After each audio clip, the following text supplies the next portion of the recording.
Any final words? Too bad.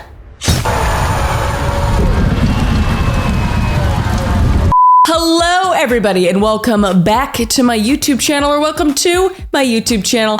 Call me Chris the Executioner, and you can call me Chris the Executioner, but like not actually. And today you are looking extra steamy, hot. Not in that way, in like the Brazen Bull kind of way. In like the temperature way, not in a creepy way. And if you don't know what a Brazen Bull is, we're about to find out, because I've been having some morbid thoughts lately, and I've been thinking about medieval torture.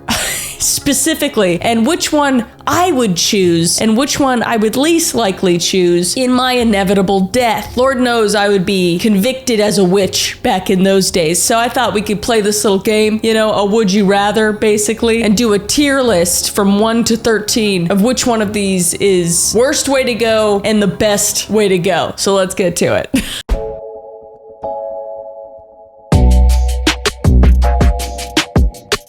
Alright, so first up on the list we have the Brazen Bull, the one that I had mentioned in the intro. Some of you may have heard of this, some of you may have not. Some of the things I'll be talking about I've heard of a few times, some of them I've never heard of. So I'm excited to get into it. Well, not excited, but I don't know why this is something I like to do, but I like to think about awful things that could happen and just say whether I'd want to do that or something. You know what I mean? You know, am I weird? I don't know. I don't know if anybody's gonna watch this or enjoy this, but I'm gonna do it anyway. Anyway, the Brazen Bull. Made of brass, iron, or bronze, the Brazen Bull torture device of ancient Greece was supposedly used to roast victims to death, transforming their screams into the sound of a bull. That is very creative. Creative points, 10 out of 10. To just hear somebody screaming, but just to hear like, I don't know what a bull sounds like. Jay, put in what a bull sounds like. An angry bull.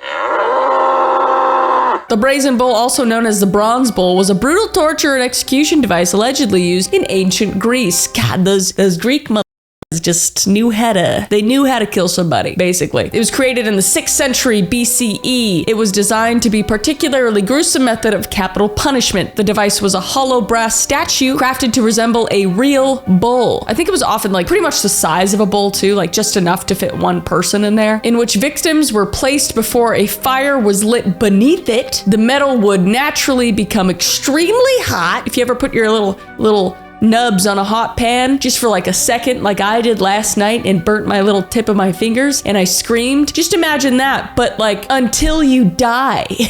Awesome. Causing the person inside to suffer a very painful death. To add insult to injury, the Brazen Bull was specifically designed to amplify the screams of its victims as they were burned alive due to the acoustic apparatus. So screams sounded to a listener, the audience members, like a deep bellowing sound of a bull. Calling it a spectacle would be an understatement, to say the least. This sounds awful. I have burnt myself by accident many times. I've literally fallen into a fire. I was like riding my little bike when I was like 8 years old, and then I just rode it into a fire. I think I was trying to jump it, is what my parents said. Anyway, fell in hands first. My hands all bubbled up and got scarred, and it was it's some of the worst pain I've ever had, and I've hurt myself a lot, knock on wood. So fire, I'm gonna rate this from like number 1 being way I would want to go, and then 13 being like I would not want to die that way. So I'm gonna put this fire, I'm gonna put this at like 10, and I feel like that's reasonable right now. We might change this list up. All right, our next form of torture and death is called Sapphism, or Sapphism. I'm not sure if I'm saying that right, but it looks horrendous. Based in the Greek word scaphe, also probably saying that wrong, which translates to bull or grave, Sapphism remained one of the most macabre execution methods ever devised by humankind. Jesus Christ. This form of torture was designed by the Persian Empire, also another group of fucked up motherfuckers, in and around the time of 500 BCE. There wasn't a lot of things to do around there, so I feel like they just got real creative with how to kill each other. This ancient execution method was also known as the boats, as the victims were placed into 2 hollowed out logs or boats before their suffering even began. That sounds nice. They're just floating on some water. Don't know how that could be bad, but we'll see. With their heads and limbs sticking out and their bodies being trapped inside, oh god, I already hate this. The victim was force-fed milk and honey delicious. But that would usually cause, especially in someone like me that has lactose intolerance, would cause them to have uncontrollable diarrhea that would fill the boats as executioners poured honey over the victim's face. Sounds like a weird, kinky thing, you know? I don't know. I don't like it. I'm feeling very claustrophobic and it's not even happening to me right now. So after that happened, vermin would start to arrive to not only feast upon the prisoners, but enter their bodies to fatally eat them from the inside out. What? And this mixture that was poured onto the victim's face would also cause like blistering on them because the sun would just beat down on them. And this would take place over days. Just days. Can you imagine? There was even a recorded execution like this that was recorded happening over 17 days. Over 2 weeks. You're just being eaten alive from the inside out. Oh, the Brazen Bull sounded pretty good right now is all I'm saying. All right, so that one's pretty bad. That's being eaten alive and just claustrophobic, honey on your face, exposed to the sun and the elements, animals just picking at you being alive for days on end. I'm putting that near the bottom. I'm putting that, oh God, I don't know. I'm putting that at 12. This isn't good. I feel like I just don't want to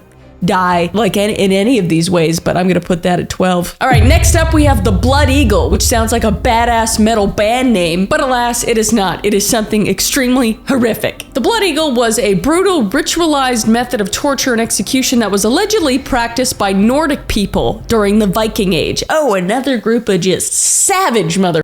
They did a few bad things, not too many, but a lot. And some scholars questioned whether it was even possible to perform this form of torture on the human body, looking back at it. But there was lots of imagery that depicted these Vikings doing it, so we have to assume they did, in fact, make it happen. But researchers have actually found that the act of Bjorn, or Blood Eagle, was in fact anatomically possible. Yay! Yay! And could be performed with known Viking weapons. So with that, let's get into it. So these victims were typically captured in battle. Captors would cut and open large flaps of skin and muscle from their living victim's back and sever the ribs from the spine. Are you with me still? I'm not. Opening the ribs out to the sides to form wings. Cute. The torturer would then complete the ritual by pulling out the victim's intact lungs and laying them over the extended ribs. By this point, the victim was certainly deceased, thank God, but performing such a horrific act would have been anatomically challenging for the torturer, but it would not have been impossible. Severing the ribs specifically was a particularly tricky task because they needed to remain undamaged for the victim to remain alive during this process. Very important, very important. But victims would often lose consciousness pretty early on during the torture, also thank God, because of the sheer shock of it and from the eventual blood loss as well, following with the subsequent lungs collapsing. So much of the procedure was performed on a corpse. So it's not like it's good, but it would have been probably, I don't know, no more than maybe a few minutes to like 10 minutes of like just severe torture, which is a lot. But looking at the other ones right now, I mean, I wouldn't want it to happen, but I guess, I don't know. I would just pray to God that I would pass out like immediately. So I'm gonna put this like middle of the list. I'm gonna put it at 6. Blood Eagle. Also will be naming my future band Blood Eagle because that's metal as if there already isn't one. Jay, fact check that. Next up, we have Roman candles. You know, those things that teenagers used to throw at you as a kid when you were just trying to ride your bike during Halloween and gather candy, and then you got scared of trick-or-treating and never went out again because you got burnt by a Roman candle like that, like those Roman candles? I had a terrible childhood. But anyway, those Roman candles were named after this Roman candle, which was obviously a form of torture and death. Fun. This one is considered one of the worst and slowest execution methods, which I feel like the slower it is, the worse it is. So It's probably gonna be near the bottom of my list, but let's see. In July 64 AD, and under the rule of Roman Emperor Nero, the Great Fire of Rome raged for 9 days and destroyed 2/3 of the imperial city. With the damage to 10 of Rome's 14 districts, Emperor Nero was keen to find fault and ultimately blamed religious minorities, in particular the Christian community. Classic. Although unclear if the inferno was stated by Christian groups, it was thought that the inadequate response in fighting the blaze led to the destruction on the mass scale. The furious Roman Emperor Nero imprisoned the Christians and tried to convince them into shunning their faith. Prisoners were tied to the wooden stakes for interrogation, whilst those rejecting the chance to turn their back on Jesus Christ suffered a gruesome and macabre fate. Nero would punish these devoted Christians by coating their strung-up bodies in pitch, oil, wax, and other flammable materials before lighting their feet and using them as human candles. The Roman candles were used to light formal parties within the imperial gardens, whilst lit in such a way to prolong torture and pain. Elite guests of these private gatherings would seek entertainment from the suffering, whilst the candles also gave decoration and torchlight, which they considered desirable. Can you imagine just being in a room full of rich pricks, just as a human candle being lit from the bottom up? Just, and then they're just over there like, oh, that's delightful. That's delightful. Do you have them for purchase? No? All right, well, this is great. I love this. At the last party I went to, they just had this screaming bull, but I much prefer this. This is much better. People were so up back then, man. I mean, they are now, but that's just like openly up. But anyway, this sounds terrible, and also you're just on display for people to watch. I mean, most of these are, I guess, but just being lit on fire again, that just sounds terrible. Also, I mean, I hope you pass out from the pain, but they're saying that like they didn't for a long time. Ah, God, I'm gonna put this at 9. Make sure to give me your list down below of what you think of out of 13. I'm curious, but let's go to the next one. Next up is a dope metal band, and it's Iron Maiden. Love Iron Maiden, man. Run to the hills, run for your life. Thank you. I'll be going on tour with Iron Maiden. Just kidding. I wish. Anyway, not that Iron Maiden though. It's this fun little contraption that you can like just chill in that you die in. Let's discuss. The Iron Maiden is a human-shaped box decorated on the inside. I like how they said decorated. Decorated on the inside with incredibly sharp spikes that would presumably impale through the victim on either side when the box was shut. But the spikes were not long enough to kill a person outright. Of course they weren't, because they're all about prolonging this shit. All these forms of torture are like toxic relationships you don't want to get out of or you're too lazy to get out of. But in this case, you just couldn't and you just died. Rather, they were short and placed in such a way that the victims would die a slow and agonizing death, bleeding out over time. Super fun. And the first written reference to the Iron Maiden didn't appear until the late 1700s, long after the Middle Ages had come to an end. The first mention of the Iron Maiden came from the 18th century writer Johann Philipp Sabenkis. I probably said that wrong. I'm sorry. They're dead. It doesn't matter. Anyway, who described the device in a guidebook to the city of Nuremberg. In it, he wrote a 1515 execution in Nuremberg in which a criminal was allegedly placed in a device reminiscent of the sarcophagus lined on the inside with sharp spikes. The man was shoved into the device and executed slowly. Sabenkis wrote, so that the very sharp points penetrated his arms and his legs in several places, and his belly and chest, and his bladder, and the root of his member, and his eyes, and his shoulder, and his buttocks, but not enough to kill him. And so he remained making great cry and lament for 2 days, after which he died. For days, 2 days? Bitch, why are these all taking days? Oh, I wonder after a while you just get used to them? Probably not. I guess you're standing, so then you'd have to like put your weight on them and hang on them. Oh, it's terrible. Why am I doing this video? And you're also like claustrophobic in that thing. Oh, I'm putting this in the middle of the pack as well. This sounds terrible. I'm putting this at 7. Oh, I put that under Blood Eagle though. I feel like you pass out faster with Blood Eagle though. I'm sticking with this list. I like this list so far. All right, the next one is pretty simple and it's boiling. No, not when you're angry. Just being thrown into a pot of boiling water, basically. Like a crab or a lobster. I always feel so bad for them. But boiling, in the history of punishment, a method of execution commonly involving a large container of heated liquid, such as water, oil, molten lead, wax, tallow, or even wine. I would choose wine. I would choose wine. And as soon as I get in there, I'd be like, I get drunk, pass out. I already like this one. Okay. Into which a convicted prisoner was placed until they died. During the reign of the Roman Emperor Nero, again, Nero making a comeback. He really loves torturing Christians. Thousands of Christians were boiled in oil. That would suck. Prisoners were said to have met their death by being lowered on a chain into boiling water. Okay, this is bad. I thought that maybe you'd be put in cold water, wine, wax, whatever, oil, and then they'd heat it up slowly. But I think that's a more humane way of doing it, because maybe you just pass out. But being put in, maybe you get shocked right away. You know when you jump in like a hot tub and it's super hot and you can't even register it for a bit? And it was common in England as well during the reign of Henry VIII, also a piece of shit. Sometimes they would even like keep dipping them in and out of the boiling water, so you just have like a little bit of faith and then you just go back and then a little bit of it and you just go back. I feel like it's like similar almost to waterboarding, except with boiling water or like hot wax or oil. Oh, it sounds terrible. Oh God. I'm gonna get to choose. So if it's wine, I know it's boiling, but I would just gulp that shit down. Oh God, that would hurt so bad. I don't know. This sounds terrible. I'm gonna put it near the top though, or I would just try to drown myself immediately. I would just, you know, even though that's very painful. Okay, I'm gonna put this at 4, which just sounds terrible.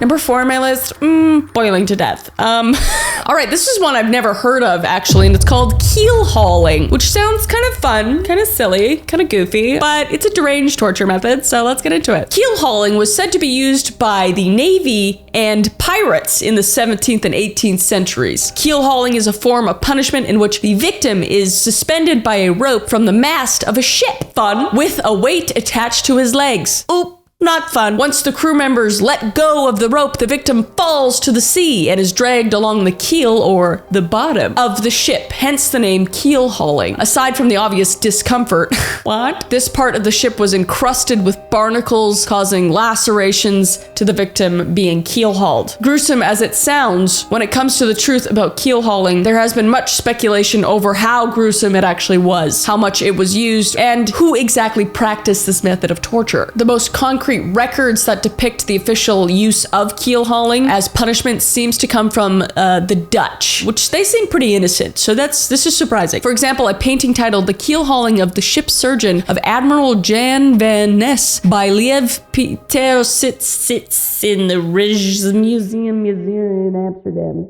1660 to 1686. Sorry, my brain just couldn't comprehend any of that. But anyway, here's the painting and it's dope looking. But the painting's description sheds some light on the practice, stating that the surgeon of the Dutch Admiral Van Ness was keel hauled. It describes the process as a severe punishment whereby the condemned man was dragged beneath the ship's keel on a rope. It served as a terrible warning to mariners. Scary. Additionally, the author Christophorus Friccius, those are some dope-ass names, man. Book from 1680 titled Christophorus Friccius's Voyage to and Through the East Indies mentions several instances of keel hauling in the 17th century. Essentially, it is plunging the delinquent repeatedly under the ship's bottom on one side and hoisting him up on the other and having him passed under the keel. So basically, the culprit is allowed sufficient intervals to recover the sense of pain. So the ultimate goal of this was to prevent him from dying. It was just a punishment, essentially. I know most of these involve dying. A lot of people did die during this, but the goal was to keep them from dying and just basically just run them under the boat and just make them all bloody and crusty and stuff. But this loophole, I would just drown myself. I would just,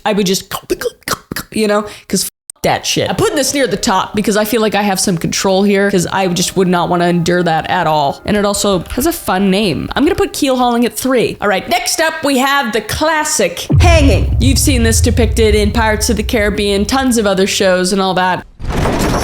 And usually it seems pretty simple, but it's not that simple. Until the 1890s, hanging was the primary method of execution used in the United States. Hanging was still authorized in Delaware and Washington before those states abolished the death penalty in 2016 and 2018. It wasn't that long ago. For execution by hanging, the prisoner may be weighed the day before the execution, and a rehearsal is done using a sandbag of the same weight as the prisoner. This is like more recent though. Like back in the day, they didn't do all the weighing and all this stuff, so they botched it a lot. Like like you'd be hanging there a lot, or they wouldn't weigh you and you'd be too heavy and then they just like, it would detach from your head, would detach from your body, which I feel like would be better. But mostly the most terrible thing is if the rope was too short or they didn't weigh you and you would just be stuck like hanging there, just suffocating for minutes on end. If the rope is too long, the prisoner could be decapitated, like I said. And if it was too short, strangulation could take up to 45 minutes. What? I thought it'd be minutes. 45 minutes? Immediately before execution, the prisoner's hands and legs are secured. He or she is blindfolded and the noose is placed around the neck with the knot behind the left ear. Interesting. I wonder why the left ear. The execution takes place when the trapdoor is opened and the prisoner falls through. The prisoner's weight should cause a rapid fracture dislocation of the neck. However, instantaneous death rarely occurred.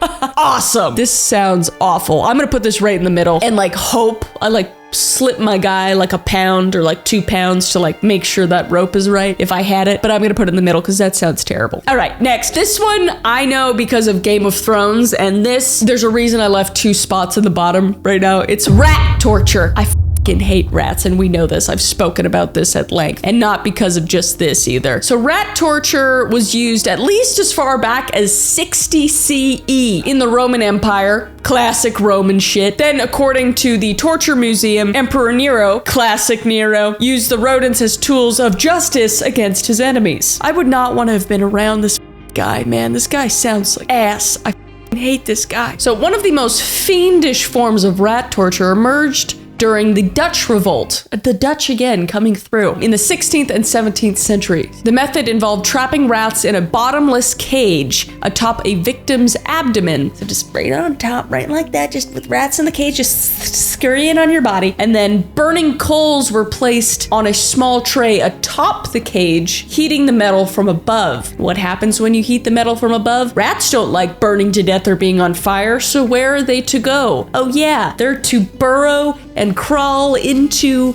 your chest and eat you alive to get away from the flames and the heat. So with sharp claws and teeth, the rats quickly gnawed their way into the victim's bowels, causing excruciating pain and terror. Just rats running through your body? Rats running through your body. Oh my God. It sounds horrific. And there was other ways people did it. Sometimes they like put them in their pants and made sure they couldn't escape from their pants, and then they would just naturally just try to get out through like crawling through your body and stuff. But the Dutch with the cage on top is just tough, dude. I'm putting this at 11. I can't remember which ones are after this, but this one's going at 11. That shit. Next, we have drawing and quartering, which I think sounds lovely. I think drawing is fun. I think quartering sounds like somebody is trying to like get my attention and take me on a date. I actually don't know what this is. I just looked up, worst forms of torture, and I'm just reading them through with you now. But let's see. So drawing and quartering, part of the grisly penalty anciently ordained in England, 1283, for the crime of treason. The full punishment for a traitor could include several steps. Oh God, like the multi-step ones. That shit. All right. First, he was drawn, he was drawn. That sounds great. I don't know what drawn is. What is drawn? Tied to a horse and dragged to the gallows? What? Never mind. Scratch that out. That shit. Dragged by a horse? Oh God, that sounds terrible. How far are the gallows? Is it like a couple feet or is it like a couple miles? I'm assuming it's a long way. Okay, this is already terrible. A so-called hurdle or sledge is sometimes mentioned in this context, although such a device may have been means of mercy. Oh, I see. So he would be like put on something and then like ridden, which is kind of sleigh. Like a sleigh. Okay, if there's a sleigh involved, I'm in still. That would be kind of fun. Let's see what else. The remainder of the punishment might include hanging, usually not to death. Got it. Usually live disemboweling. What? Burning of the entrails, beheading, and quartering. Okay, this last step was sometimes accomplished by tying each of the forelimbs to a different horse and spurring them in different directions. Oh, right. So, oh my God, drawing and quartering, it's not what I thought it was, and it's terrible. The first notorious sentence of drawing and quartering, however, was inflicted in 1283 on the Welsh Prince David Ap Gulfad, whose punishment, one early source claims, was for myriad crimes. He was drawn for treason, hanged for homicide, disemboweled for sacrilege, and beheaded and quartered for plotting the king's death. Dude, yeah, you can't do that shit. That's bad. This sounds terrible. This sounds like it would take hours, maybe even days. I don't know. Do they take intermissions for snacks? And you know this was done in public as well. This is terrible. I have 13 on the bottom. This is like all of them in one. Okay, I'm putting this at 13. This shit, drawing and quartering? Yeah, no, not today. All right, we got 3 left, and I hope they're good because I only got top spots left. Okay, next up we have Crucifixion. I feel like most of us know what Crucifixion is, but for those of you who don't know, it is capital punishment particularly used among Persians, Carthaginians, and Romans from about the 6th century BCE to the 4th century CE. Constantine the Great, the first Christian emperor, abolished it in the Roman Empire in the early 4th century CE, out of the veneration of Jesus Christ, the most famous victim of crucifixion. And there were various methods of performing crucifixion. Usually the condemned man, after being whipped or scourged, also dragged to the crossbeam of his cross to be placed to the place of punishment, where the upright shaft was already fixed in the ground. He'd be stripped of his clothing, either then or earlier on in his scourging. He was bound fast and outstretched arms to the crossbeam and nailed firmly to it through his wrists. Oh man, I got a tattoo on my wrist with that little needle. Ouch! It hurt a lot, okay? To all of you said that, oh, no, tattoos don't hurt, tattoos don't hurt. Right here, bitch, that's sensitive. A nail?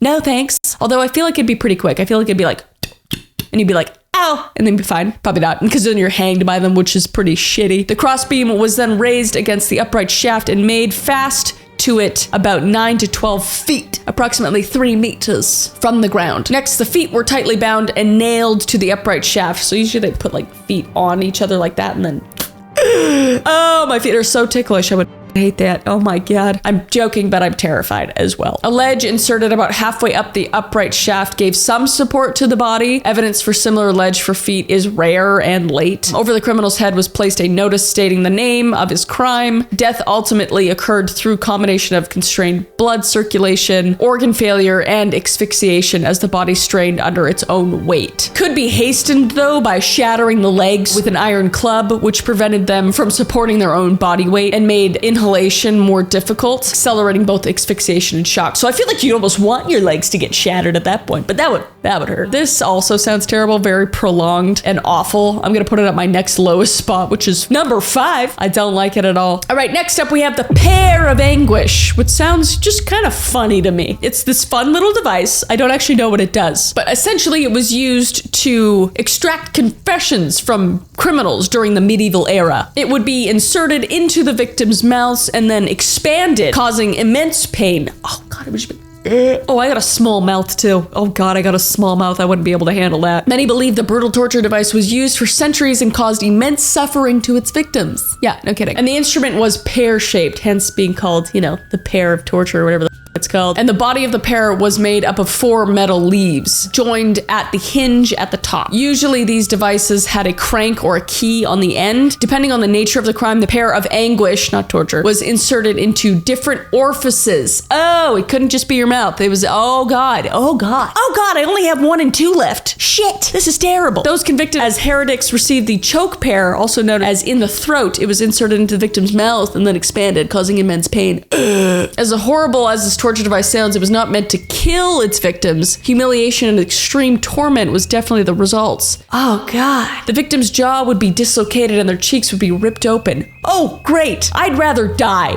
to be honest. I mean, you wouldn't die, I guess. I can't remember what's next, but I gotta choose. I guess I'm putting it at 2 in the next one. I don't know what's next, but that's at 2. Oh, I'm terrified. How am I gonna die? Oh, wait, this is good. This is good. The next one is Guillotine. All right, I'm feeling good about this because the guillotine feels like it'd be quick. I feel like most people know about the guillotine. For those of you who don't, the guillotine is an instrument of inflicting capital punishment by decapitation, introduced in France in 1792. 2. The device consists of 2 upright posts surmounted by a crossbeam and grooved so as the guide an oblique-edged knife, the back of which is heavily weighted to make it fall forcefully and slice through the neck of the prone victim. Okay, this is quick. This is quick. This is good. This is good. This is good. And French make good stuff. Previous to the French Revolution, similar devices were used in Scotland and England and various other European countries, often for the execution of criminals of noble birth. 1789, a French physician and a member of the National Assembly named Joseph Ignace Guillotine, love that, was instrumental in passing a law that required all sentences of death to be carried out by the means of the machine. That sounds dope. This was done by that the privilege of execution by decapitation would no longer be confined to the nobles, and that the process of execution would be painless as possible. Added. All right, this is good. So basically your head's severed from the body. It's really fast. Your head just falls into a little basket. I'm here for this. Pretty straightforward. We're putting out a number 1. Oh, I love how I'm happy about that.